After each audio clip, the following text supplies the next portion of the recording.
Assalamualaikum warahmatullahi wabarakatuh. Hai, bertemu lagi di channel YouTube saya. Yang terhormat kepada dosen tercinta kita, Bapak Dr. Muhammad Ridwan Yudanegara, selaku dosen pengampu mata kuliah Logika dan Himpunan, serta teman-teman yang saya cintai. Baik, pada video kali ini saya Sarmilah dengan NPM 2210 63 10 50 128 kelas 1A mahasiswi program studi pendidikan matematika Universitas Singapura Bangsa Karawang akan membahas materi mengenai relasi dan fungsi. Oke, berikut penjelasannya. Yang pertama yaitu pengertian relasi. Apa itu relasi?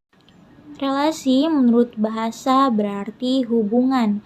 Relasi adalah hubungan antara elemen himpunan dengan elemen himpunan yang lain.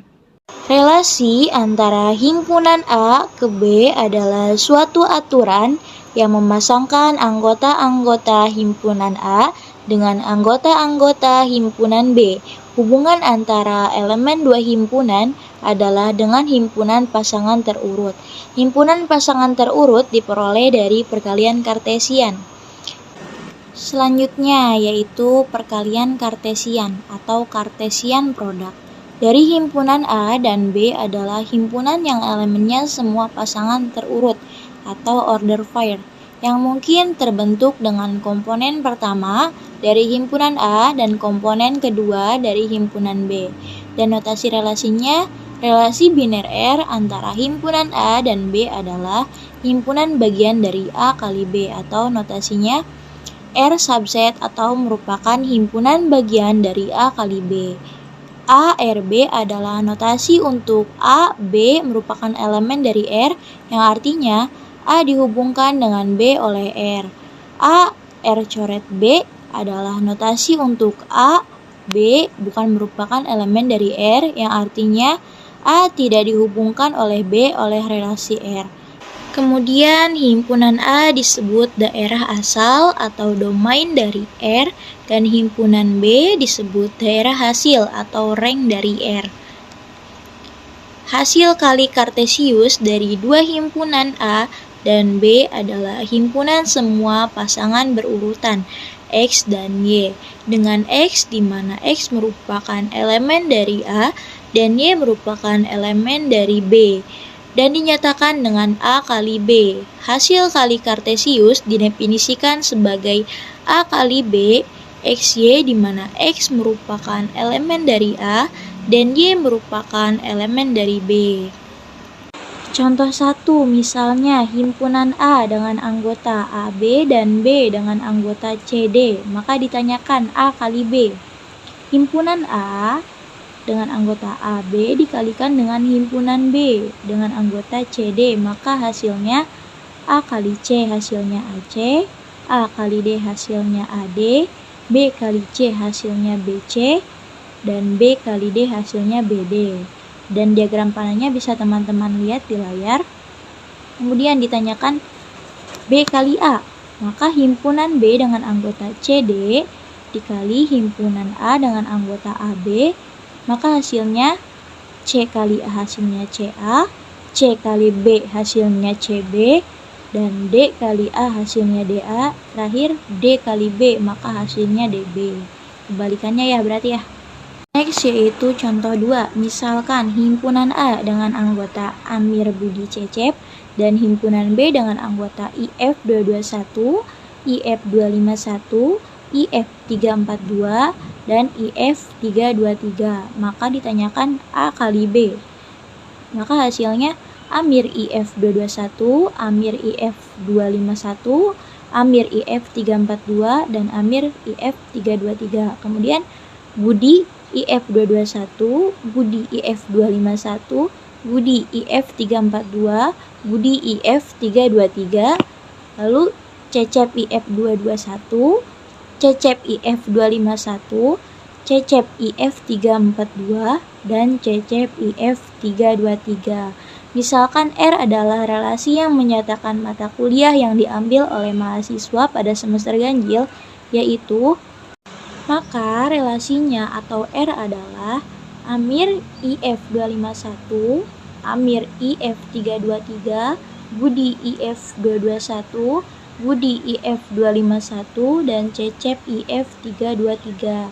Jadi dapat dilihat bahwa R merupakan subset atau himpunan bagian dari A kali B. A adalah daerah asal R dan B adalah daerah hasil R. Amir IF251 merupakan elemen dari R atau Amir R IF251. Amir IF342 bukan merupakan elemen dari R atau Amir coret R IF342. Next yaitu representasi pada relasi. Yang pertama, representasi relasi dengan diagram panah. Himpunan A sebagai domain atau daerah asal diletakkan di sebelah kiri dan himpunan B sebagai kodomain atau daerah kawan diletakkan di sebelah kanannya. Relasi antara himpunan A dan B ditunjukkan dengan arah panah seperti gambar di samping. Bisa teman-teman lihat ya di layar. Ini merupakan diagram panah dari contoh soal yang tadi dibahas. Kemudian yang kedua ada representasi relasi dengan tabel. Kolom pertama tabel menyatakan daerah asal, sedangkan kolom kedua menyatakan daerah hasil. Seperti di gambar. Yang ketiga representasi relasi dengan matriks. Misalkan R adalah relasi dari A dengan anggota A1, A2, sampai AM, dan B dengan anggota B1, B2, sampai Bn. Maka relasi R dapat disajikan dengan matriks M sama dengan Mij. Bisa dilihat ya di gambar. M sama dengan A1, A2, titik-titik AM, B1, B2, titik-titik Bn, maka M11, M12, sampai M1N, M21, M22 sampai M2N, dan M1, M2 sampai MMN. Yang dalam hal ini, Mij sama dengan 1, AI, Bj merupakan elemen dari R, 0, AI, Bj bukan merupakan elemen dari R. Contoh yang ketiga, relasi R pada contoh yang kedua tadi dapat dinyatakan dengan matriks 0, 1, 0, 1, 1, 1, 0, 0, 0, 0, 0, 1. Dalam hal ini A1 sama dengan Amir, A2 sama dengan Budi, A3 sama dengan Cecep, B1 sama dengan IF221, B2 sama dengan IF251, B3 sama dengan IF342, dan B4 sama dengan IF323. Representasi relasi yang keempat yaitu representasi relasi dengan graf berarah. Relasi pada sebuah himpunan dapat direpresentasikan secara grafis dengan graf berarah atau directed graph atau digraf. Graf berarah tidak didefinisikan untuk mempresentasikan relasi dari suatu himpunan ke himpunan yang lain. Tiap elemen himpunan dinyatakan dengan sebuah titik disebut juga simpul atau vertex, dan tiap pasangan terurut dinyatakan dengan busur ARC. Jika AB merupakan elemen dari R, maka sebuah busur dibuat dari simpul A ke simpul B. Simpul A disebut simpul asal initial vertex dan simpul B disebut simpul tujuan terminal vertex. Pasangan terurut AA dinyatakan dengan busur dari simpul A ke simpul A sendiri. Busur semacam itu disebut gelang atau kalang atau loop. Contohnya, contoh yang keempat, misalkan R dengan anggota AA, AB, BA, BC, BD, CA, CD, DB adalah relasi pada himpunan ABCD. R direpresentasikan dengan graf berarah sebagai berikut. Bisa dilihat ya sama teman-teman di gambar. Ini tadi relasinya AA, A ke A, kemudian A ke B, lalu B ke A, B ke C, B ke D, C ke A, C ke D, dan D ke B. Itu ya. Itu representasi dari relasi dengan graf berarah. Slide selanjutnya, mari kita bahas sifat-sifat refleksi. Sifat yang pertama yaitu refleksif. Relasi R pada himpunan A disebut refleksif jika AA elemen R untuk setiap A elemen A. Lalu relasi R pada himpunan A disebut tidak refleksif jika ada A elemen A, sedemikian sehingga AA elemen R. Sifat yang kedua yaitu menghantar atau transitif. Relasi R pada himpunan A disebut menghantar jika AB elemen R dan BC elemen R. Maka AC elemen R untuk ABC elemen A. Relasi yang bersifat menghantar tidak mempunyai ciri khusus pada matriks representasinya. Sifat menghantar pada graf berarah ditunjukkan oleh jika ada busur dari A ke B dan dari B ke C, maka juga terdapat busur berarah dari A ke C. Sifat yang ketiga setangkup simetrik dan tak setangkup atau antisimetrik. Relasi R pada himpunan A disebut setangkup jika AB elemen R, maka BA elemen R untuk AB elemen A. Relasi R pada himpunan A tidak setangkup jika AB elemen R, sedemikian sehingga BA bukan elemen dari R. Relasi R pada himpunan A sedemikian sehingga AB elemen R dan BA elemen R hanya jika A sama dengan B untuk AB elemen A disebut tolak setangkup. Relasi R pada himpunan A tidak setangkup jika ada elemen berbeda A dan B sedemikian sehingga AB merupakan elemen dari R dan BA elemen dari R. Selanjutnya yaitu relasi inverse. Misalkan R adalah relasi dari himpunan A ke himpunan B. Inverse dari relasi R dilambangkan dengan R pangkat min 1 adalah relasi dari B ke A yang didefinisikan oleh R pangkat min 1 sama dengan BA, di mana AB merupakan elemen dari R. Contoh yang kelima, misalkan P sama dengan 2, 3, 4 dan Q sama dengan 2, 4, 8, 9, 15. Jika kita definisikan relasi R dari P ke Q dengan P Q elemen R jika P habis membagi Q, maka kita peroleh R sama dengan 22, 24, 28, 39, 315, 44, dan 48. R pangkat min 1 adalah inverse dari relasi R, yaitu relasi dari Q ke P dengan Q P elemen R pangkat min 1.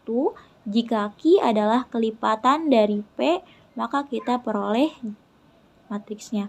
Jika M adalah matriks yang mempresentasikan relasi R, maka M sama dengan 1, 1, 1, 0, 0, 0, 0, 0, 1, 1, 0, 1, 1, 0, 0.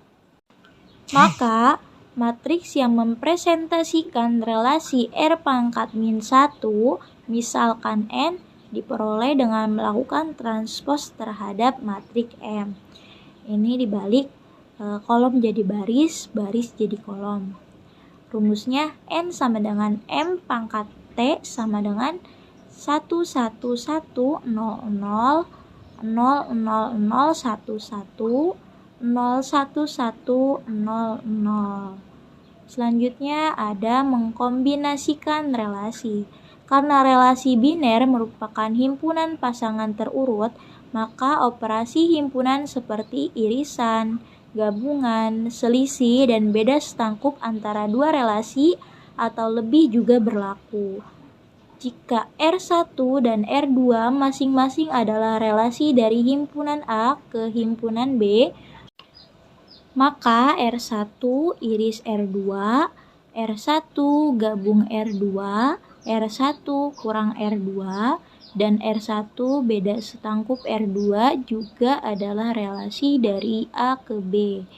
Contoh yang keenam, misalkan himpunan A dengan anggota A, B, C dan himpunan B dengan anggota A, B, C, D. Relasi R1 yaitu AA, BB, dan CC. Dan relasi R2 yaitu AA, AB, AC, dan AD.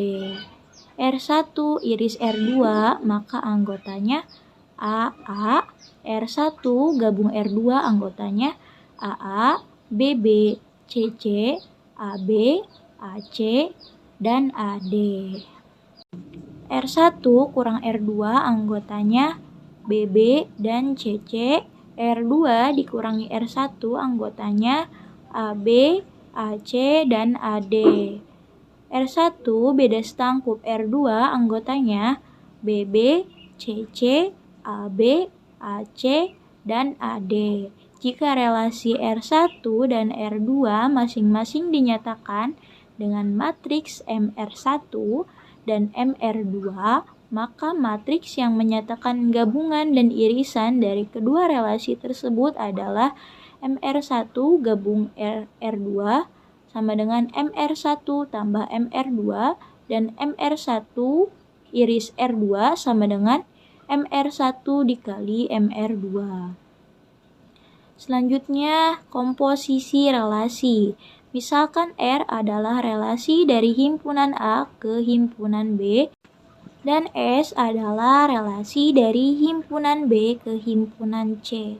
Komposisi R dan S dinotasikan dengan SOR adalah relasi dari A ke C yang didefinisikan oleh SOR dengan anggota AC di mana A elemen A, C elemen C, dan untuk beberapa B elemen B, AB elemen R, dan BC elemen S. Contoh 7.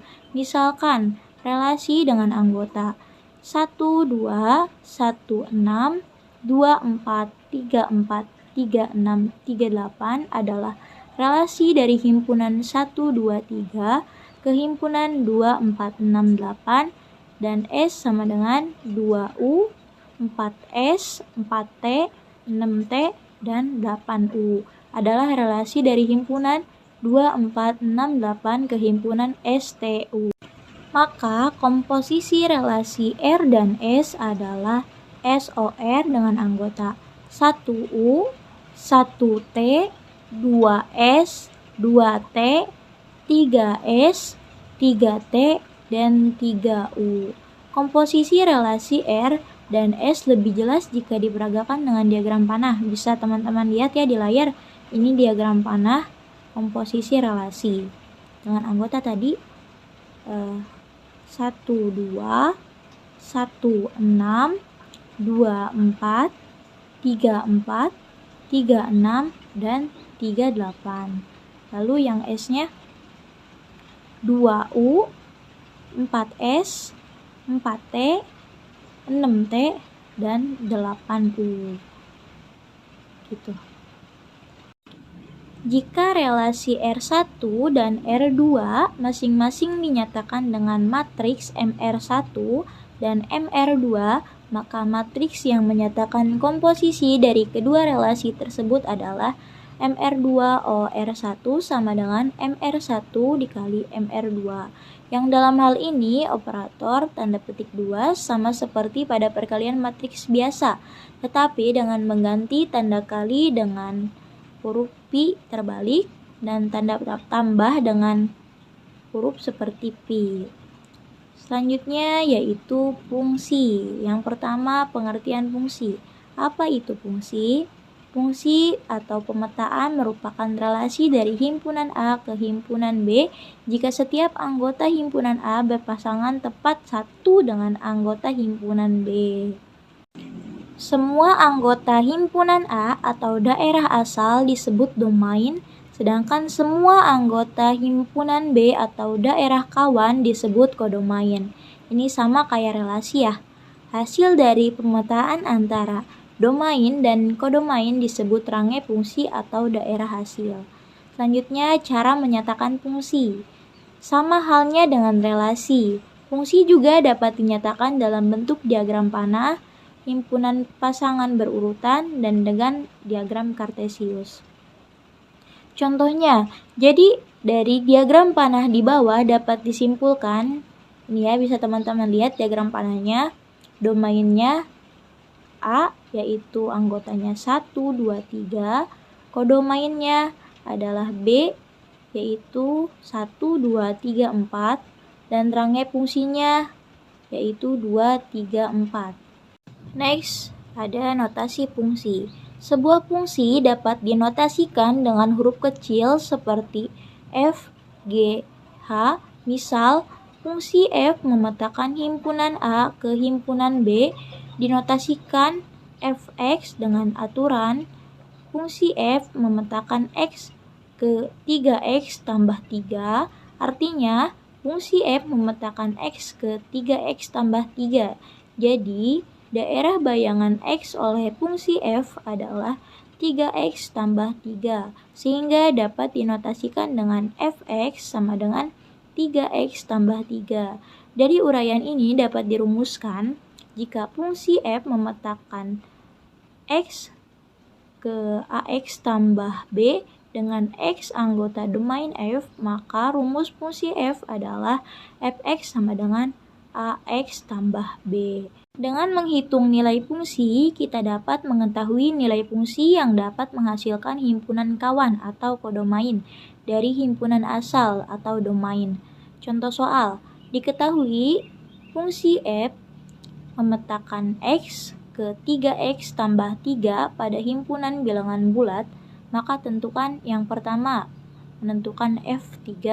Yang kedua, menentukan bayangan min 2 oleh F. Yang ketiga, nilai F untuk x sama dengan min 4. Yang keempat, nilai x untuk fx sama dengan 6. Yang kelima, nilai A jika fa sama dengan 12. Lanjut ke penyelesaiannya. Tadi fungsi F memetakan x ke 3x tambah 3, rumus fungsinya fx sama dengan 3x tambah 3. Soal yang pertama tadi menentukan f3. Jadi kita masukkan ke rumus x-nya yaitu 3, jadi f kali 3 sama dengan 3 kali 3 tambah 3 sama dengan 12.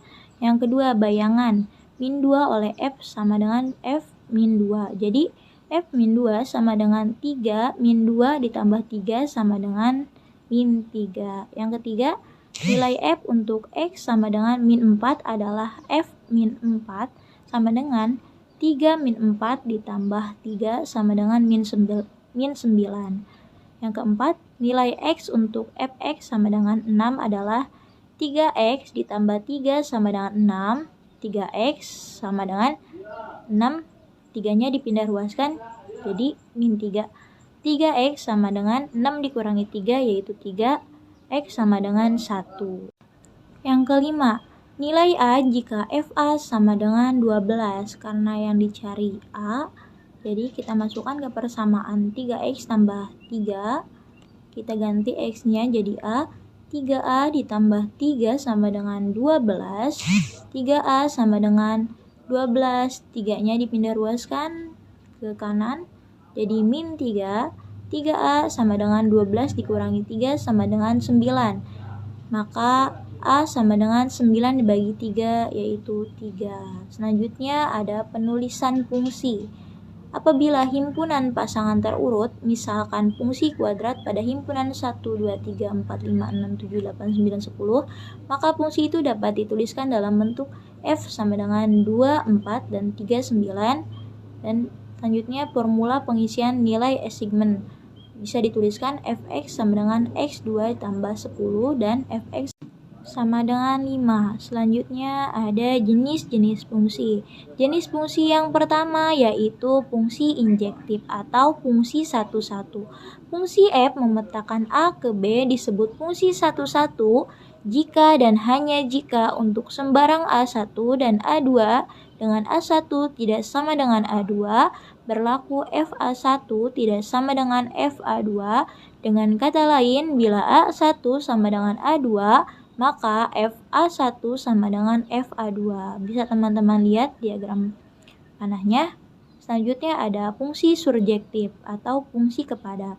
Fungsi F memetakan A ke B disebut fungsi kepada jika dan hanya jika untuk sembarang B dalam kodomain B terdapat paling tidak satu A dalam domain A sehingga berlaku FA sama dengan B. Suatu kodomain fungsi surjektif sama dengan rangkaiannya atau semua kodomain adalah peta dari domain. Teman-teman bisa lihat ya diagram panahnya. Lanjut ke fungsi yang ketiga yaitu fungsi bijektif.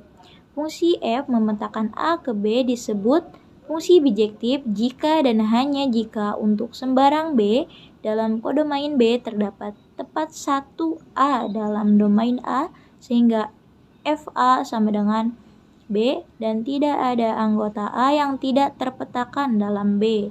Dengan kata lain, fungsi bijektif adalah fungsi injektif sekaligus fungsi surjektif. Yang keempat, yaitu fungsi inverse. Fungsi inverse merupakan kebalikan dari fungsi itu sendiri. F memetakan A ke B di mana FA sama dengan B. F kurang 1 memetakan B ke A di mana F kurang 1B sama dengan A. Catatannya, F dan F kurang 1 harus bijektif. Dan yang terakhir ada operasi fungsi. F ditambah G kali X sama dengan Fx ditambah Gx. F titik G kali X sama dengan Fx dikali Gx. Maka komposisinya FOG dikali X sama dengan FGX. Mungkin cukup sekian yang bisa saya sampaikan. Terima kasih kepada penonton yang udah menonton dari awal sampai akhir. Dan mohon dimaafkan apabila banyak kekurangan karena kekurangan mutlaknya datang dari diri saya pribadi dan kebenaran mutlak datang dari Allah Subhanahu wa taala. Mungkin cukup sekian dari saya. Assalamualaikum warahmatullahi wabarakatuh. Sampai jumpa lagi.